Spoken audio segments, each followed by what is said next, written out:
How to download Spotify Wrapped easy and quick on Android or iOS phone. Hello guys, in today's video I'm gonna show you how to download Spotify Wrapped easy and quick.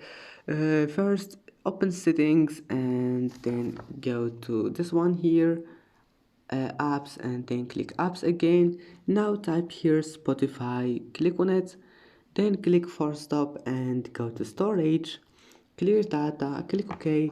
After that you will need to log in again to your account, and then go to Play Store, make sure your Spotify is updated, and then open Spotify. Now just after that, just make sure it's running in your background. Just make it like that and wait like 10 minutes, and then after 10 minutes